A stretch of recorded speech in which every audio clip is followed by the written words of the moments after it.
la revendication du second tabernacle, la croix de Jésus-Christ, l'heure de la gloire des enfants de Dieu, l'Église du Christ au sommet des institutions de ce monde, sur les plans spirituels, économiques et social, oui c'est possible, Jésus-Christ, le fidèle ami, est avec nous. Fidèle ami, Jésus plein d'amour, fidèle ami, il n'y a que toi Jésus.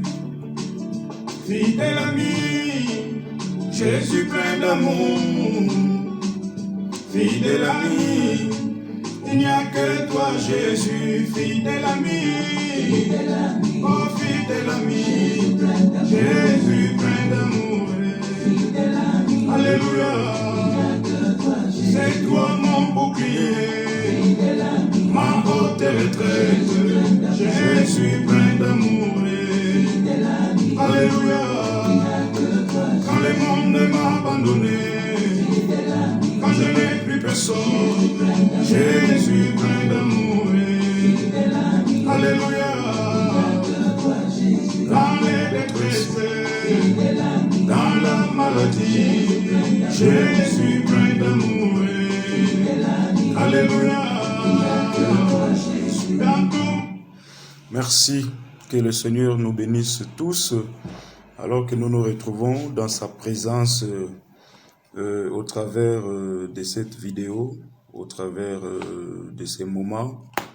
La présence de Dieu, lui l'Éternel, notre Dieu, est un Dieu omniscient, omniprésent et omnipotent. Alors, il n'a pas d'endroit, puisque Jésus-Christ avait dit, ce ne sera ni sur la montagne, encore moins dans les synagogues ou les temples connus d'avant, qu'on va adorer l'Éternel, adorer le Père, car lui, il recherche plutôt ceux-là qu'il adore en esprit et en vérité. Ce sont là les adorateurs que le Père recherche et demande.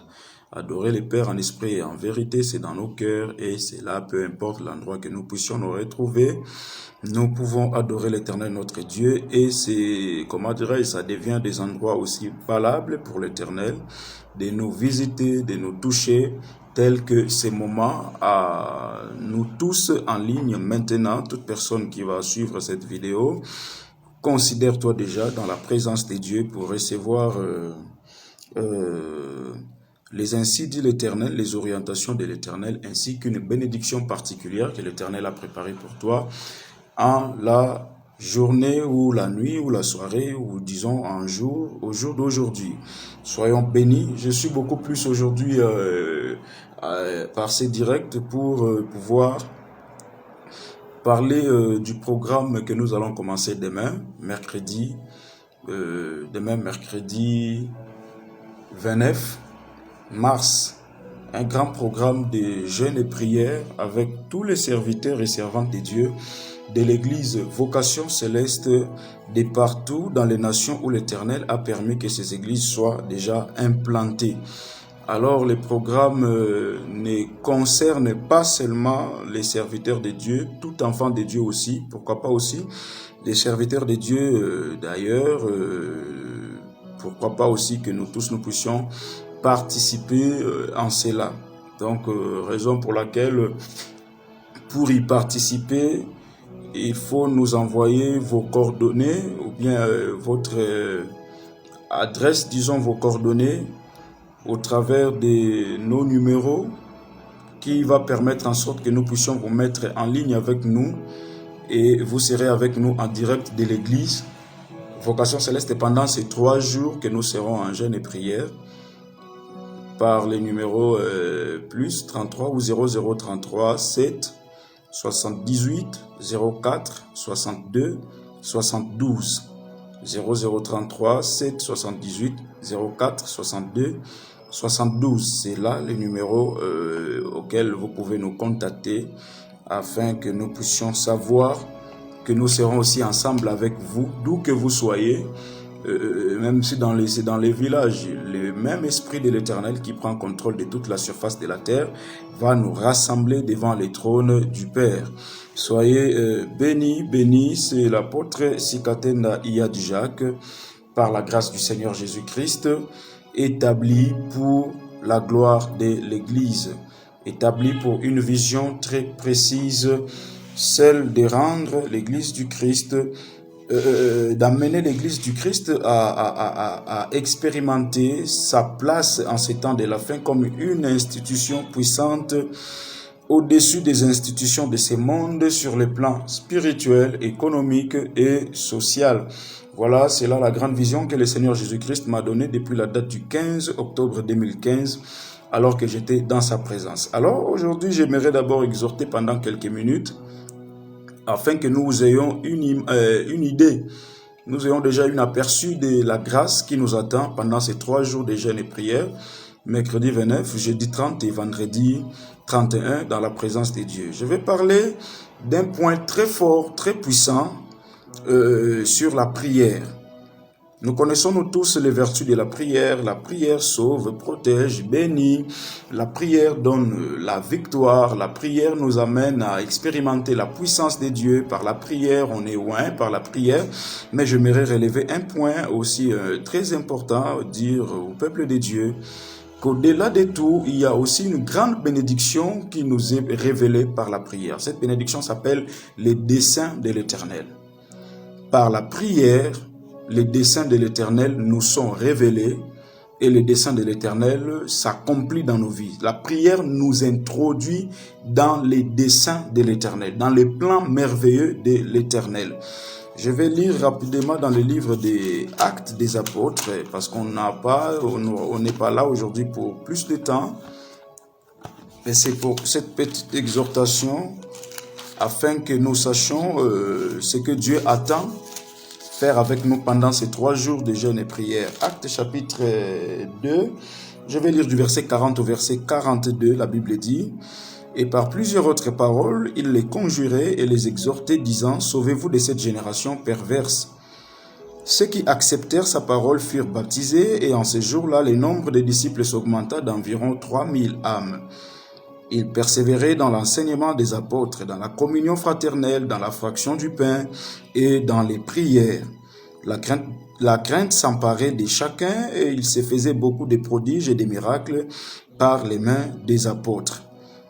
Tous ceux qui croyaient étaient dans les mêmes lieux et ils avaient tout en commun.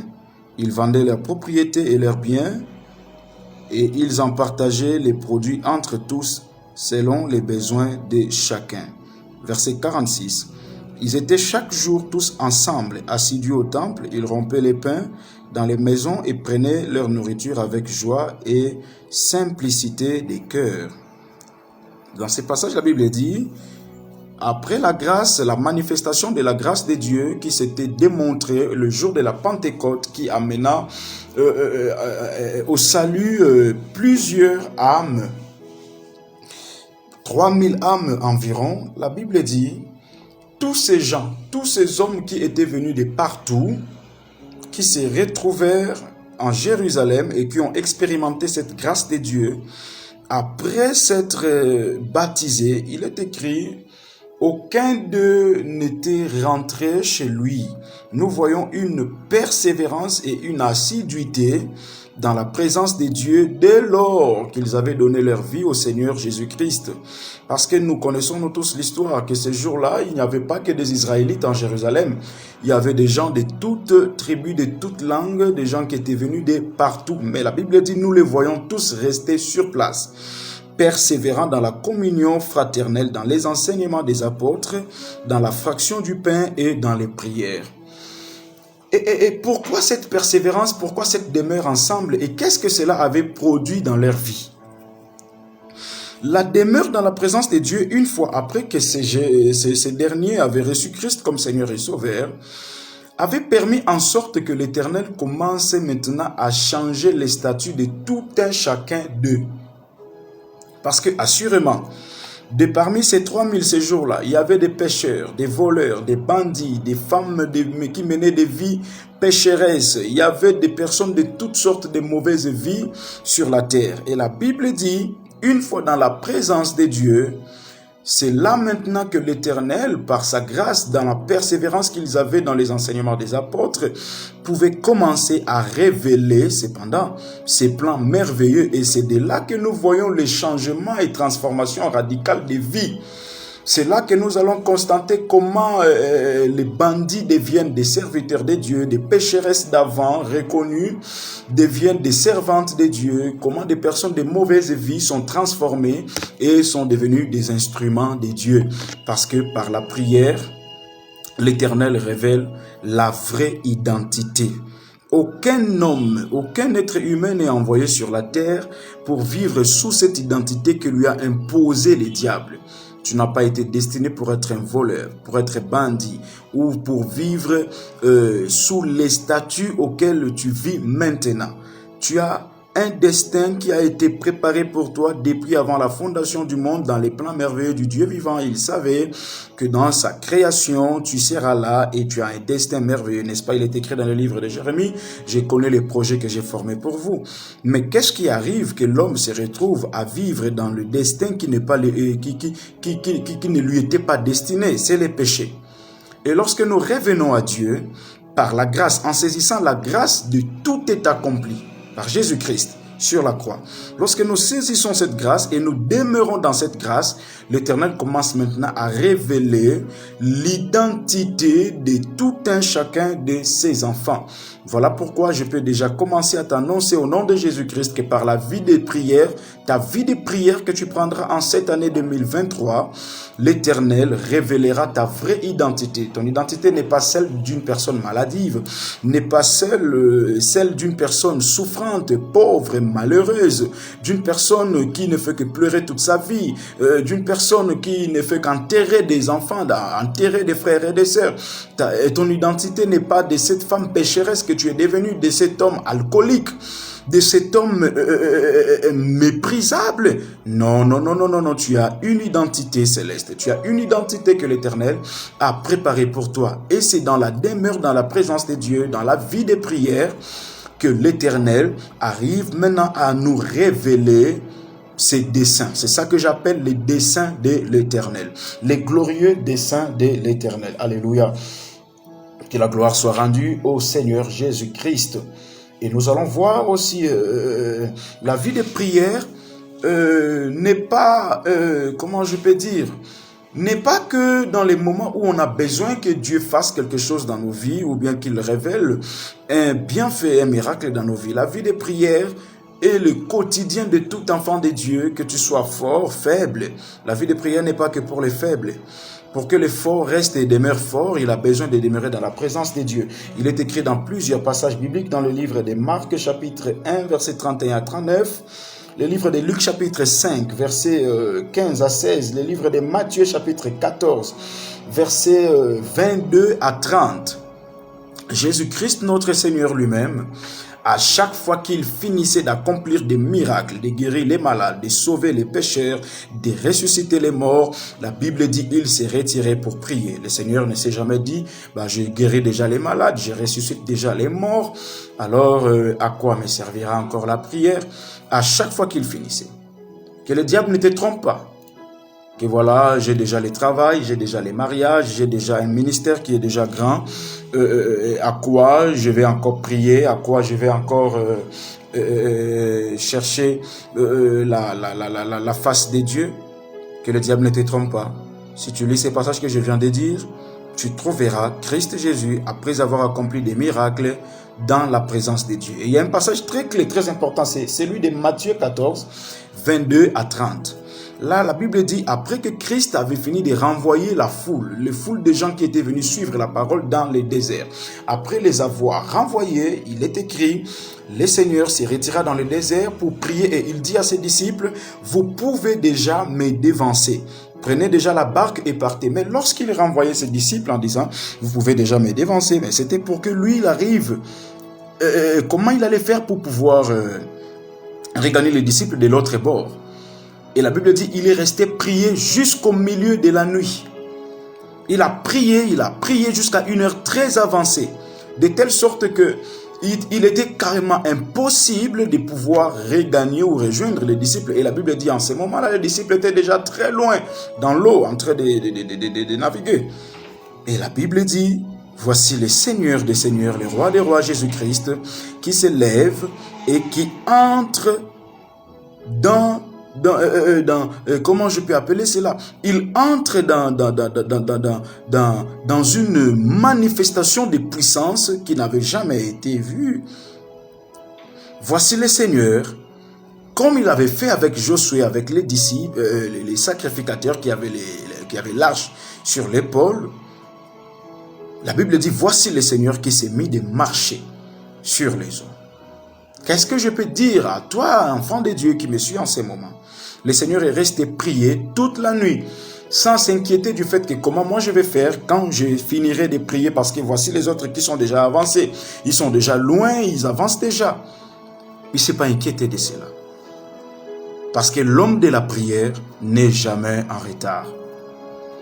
Ne te plains pas de rester longtemps dans la présence de Dieu alors que tu vois plusieurs personnes avancer dans la vie, réaliser des exploits, tu vois plusieurs ministères dans la gloire, tu vois plusieurs ministères dans leur apogée, tu vois plusieurs personnes réaliser des grands exploits, réaliser des miracles, bâtir des maisons, faire des voyages.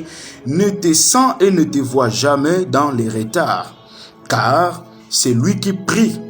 Lorsque l'Éternel permet qu'il se lève de ses genoux, il réalise les exploits. Il n'est jamais en retard. L'homme de la prière n'est jamais en retard.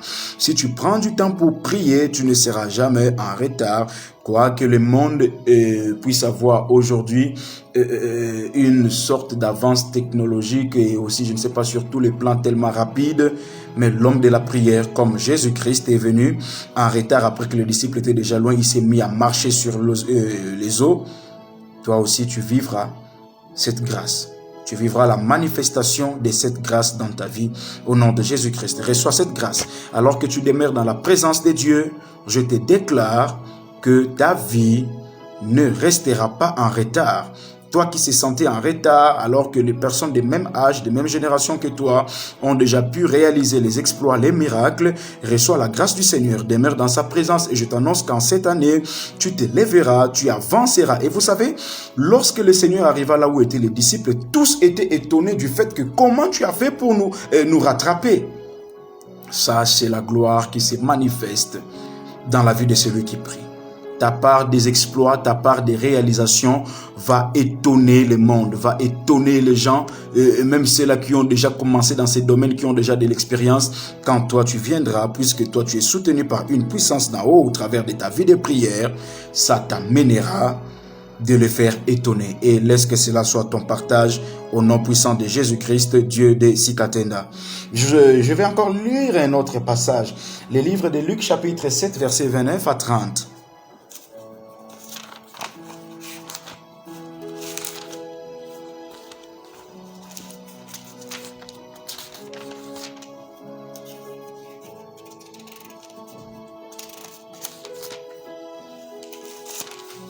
Luc 7, 29 à 30, il est écrit « Et tous les peuples qu'il a entendus et même les publicains ont justifié Dieu en se faisant baptiser du baptême de Jean.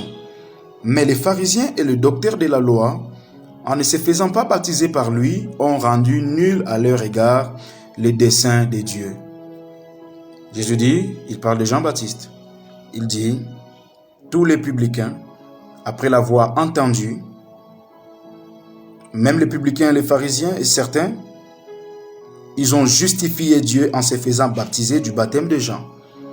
Ils ont justifié Dieu, ça veut dire, ils ont dit Dieu, c'est toi qui as raison, c'est toi le créateur. Tu nous envoies aujourd'hui Jean-Baptiste pour nous amener dans ta saine voie. Ils ont cru. Mais la Bible dit, mais les pharisiens et les docteurs de la loi, en ne se faisant pas baptiser par lui, ont rendu nul à leur égard les desseins de Dieu. Refusant ce que l'Éternel avait ordonné par Jean-Baptiste, ils ont rendu nul les desseins de l'Éternel. Mais qui est celui-là ou celle-là qui peut rendre nul les desseins de l'Éternel dans sa vie et qui puisse survivre et s'en sortir dans ce monde? Personne. Les desseins de l'Éternel sont plus puissants que les lois de ce monde, sont plus puissants que toutes les connaissances de ce monde, les plans de ce monde, les organismes de ce monde, les décisions de ce monde, même les organisations, les organismes décisionnels de ce monde ne peuvent rien face aux desseins de l'Éternel. Nous vivons par les desseins de l'Éternel. C'est ce que l'Éternel a prévu par ces desseins qui se réalisent de gré ou de force, que les hommes le veulent ou pas. C'est le dessein de l'Éternel qui triomphe de la volonté humaine et de la pensée humaine, ainsi que de la sagesse et de toutes sortes de stratégies humaines. Ils ont rendu nul les desseins de l'Éternel. Mais quand tu rends nul les desseins de l'Éternel, c'est pour t'en sortir par quel moyen? C'est pour t'en sortir par quel moyen? Les desseins de l'Éternel. Et nous avons une grâce pour pouvoir s'introduire dans les desseins de l'Éternel. C'est par la prière. Voyons ce qui s'est passé dans la vie de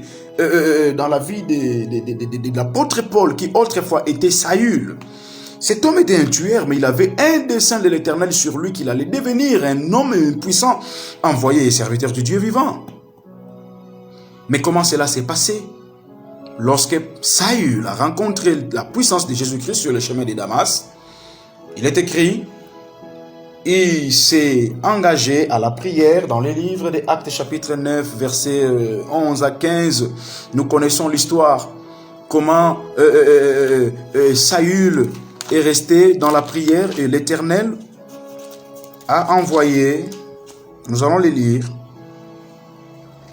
à partir du verset 11, nous voyons l'Éternel en train de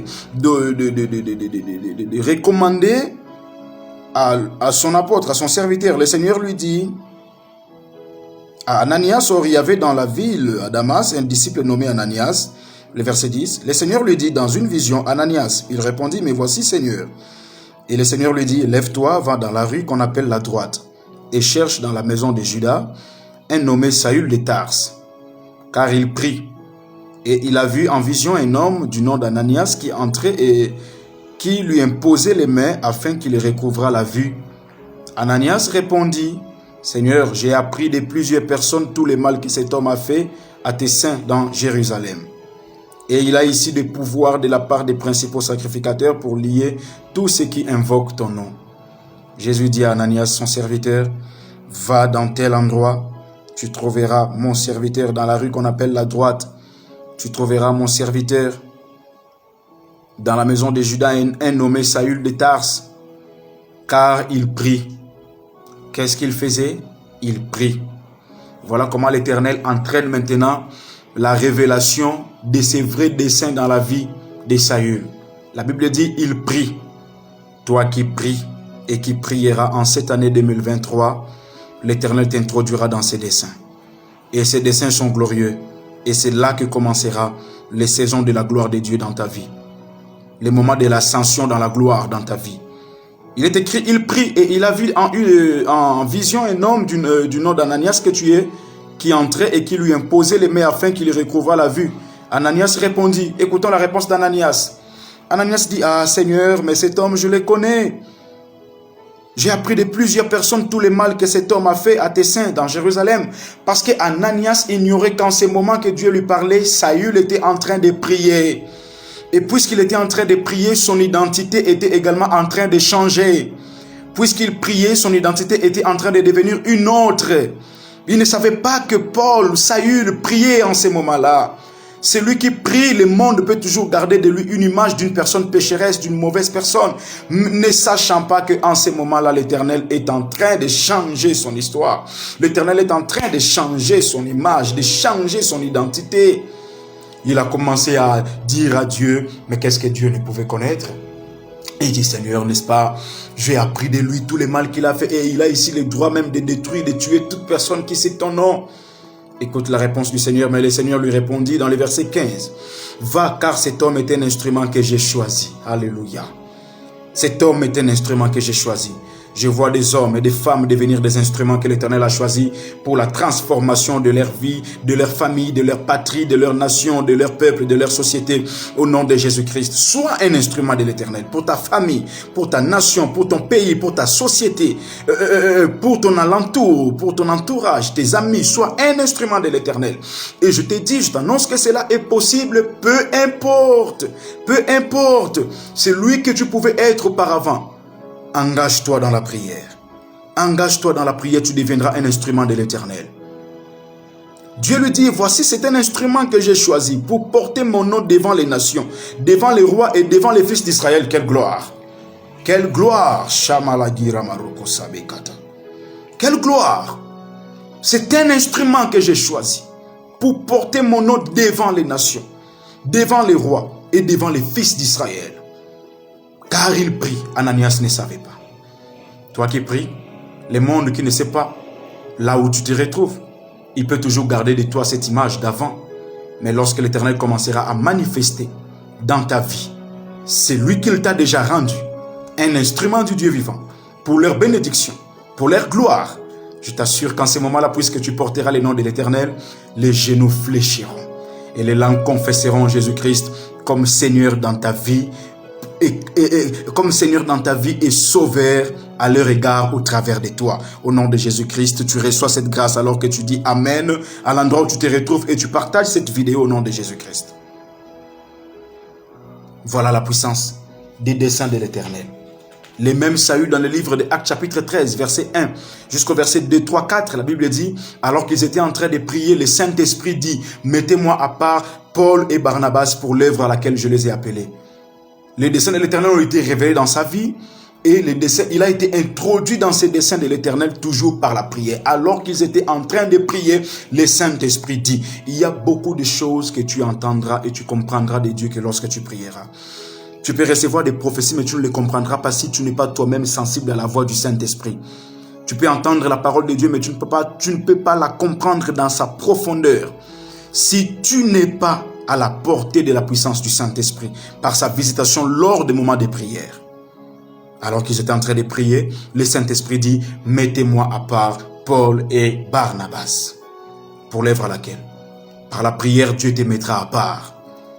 Au milieu des maladies, des épidémies, des pandémies, Dieu te mettra à part. Au milieu des coups, des attaques fatales de l'ennemi, Dieu te mettra à part. Tu seras une personne mise à part, exemptée de toutes sortes de dangers de ce monde au nom de Jésus-Christ de Nazareth.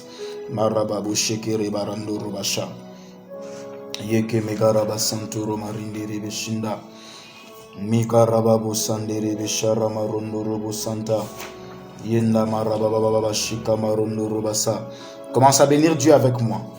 Commence à bénir l'Éternel. Bénis l'Éternel. Glorifie le nom de l'Éternel.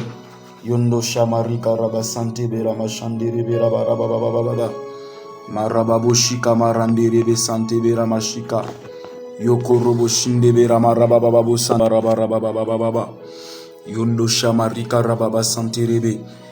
La prière introduite dans les desseins de l'Éternel. Les desseins de l'Éternel sont plus forts que nos plans, que nos projets. Il est écrit dans le livre des Proverbes, le cœur de l'homme peut avoir plusieurs projets, mais c'est les desseins de l'Éternel qui s'accomplit.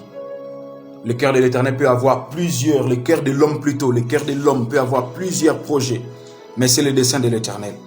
Alors lorsqu'on comprend que tout dépend d'abord des desseins de l'Éternel, on ne souffrira pas de se faire d'abord plusieurs projets. On ne souffrira pas tout le temps, j'ai organisé ceci, j'ai voulu faire ceci, cela, mais ça n'a pas été le cas. Ça n'a pas marché, ça n'a pas fait ceci, ça n'a pas fait cela. Recourons d'abord au dessein de l'Éternel.